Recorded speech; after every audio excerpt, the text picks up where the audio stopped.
সমাজের বিভিন্ন সেক্টরে যারা আছেন সেই মানুষজন আমাদের মাঝে উপস্থিত আছেন, বিশেষ করে শ্রাবণ এবং স্থানীয় বৌদ্ধ সম্প্রদায়ের মানুষজন। স্যার, কর্তৃপক্ষ কর্মকর্তাকে আমরা পেয়েছি আমাদের মাঝে।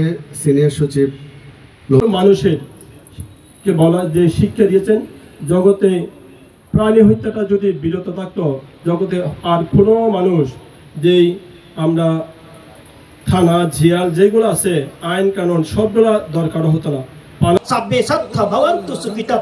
যেই প্রাণী এখনো গর্ভে অবস্থান করছে, পৃথিবীতে আগমন করেনি, যেই প্রাণী এখনো ডিমের ভিতর অবস্থান করছে, পৃথিবীর মুখ দেখেনি, সেই অসুখী হোক, এরকম আমাদের বৌদ্ধ বলা হয়। তাই এই 1000 বছরের বৌদ্ধ নিদর্শন।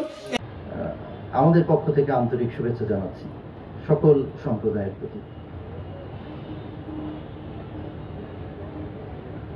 বাংলাদেশ একটা শান্তির দেশ। এখানে ঐতিহ্যগতভাবে আমরা সম্প্রীতির বন্ধনে আবদ্ধ হয়ে আছি। জানাচ্ছি আমার সহকর্মী শাহরিয়ার জামান বলেছেন, আজকে উত্তম ধর্মাবলম্বী অথবা তার অনুসারীদেরকে ঠিক পথে এবং শান্তিতে দেখতে চাননি তিনি। অন্যান্য ধর্ম তখন এতভাবে প্রতিষ্ঠিত হয়নি, কিন্তু সকল মানুষ শান্তিতে থাকুক, সুখে থাকুক, এটা তিনি সর্বান্তঃকরণের সর্বসময়। যে সবচেয়ে বড় যে ধর্ম সম্প্রদায়গুলি এই পৃথিবীতে আছে তার মধ্যে বৌদ্ধ ধর্ম অনেক বড়। অনেক মানুষ তথাগত বুদ্ধকে অনুসরণ করেন। এই অনুসরণের পর্যায়ে তারা নিজেদেরকে, যেমন দেশের অন্তর্বর্তীকালীন সরকারের প্রধান উপদেষ্টা, মাননীয় প্রধান উপদেষ্টা আপনাদের এই অঞ্চলের সন্তান, তিনি আপনাদের কাছে এই সরকারের একটি বাণী পৌঁছে দেওয়ার জন্য উপদেশ দিয়েছেন।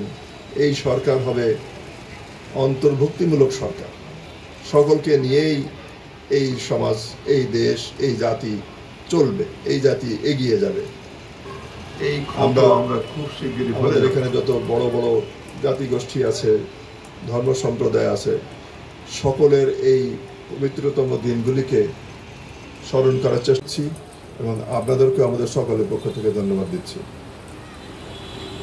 এই সংস্কৃতি বিষয়ক মন্ত্রণালয়ের পক্ষ থেকে আয়োজিত এই অনুষ্ঠানে আপনারা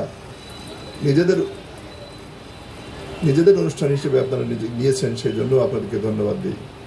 আমি যখন এখানে ঢুকেছি, আমি স্টেজে ওঠার পরেও মাননীয় উপদেষ্টা এই সংস্কৃতি বিষয়ক মন্ত্রণালয়ের জনাব মোস্তফা সরোয়ার ফারুকী, আপনারা অনেকেই তার নাম অধিলাভ এবং মহাপরিনির্বাণ। কক্সবাজার বাংলাদেশের সর্বদক্ষিণের জেলা, নানা রকম সমস্যা সম্ভাবনার সম্মিলন। এই দক্ষিণতম জেলায় কিছুটা দৈব দুর্বিপাক কিংবা মানব সৃষ্ট দুর্বিপাক যেটি আমাদেরকে এখনো ব্যথিত করে, আমরা তার থেকে উত্তরণ চাই।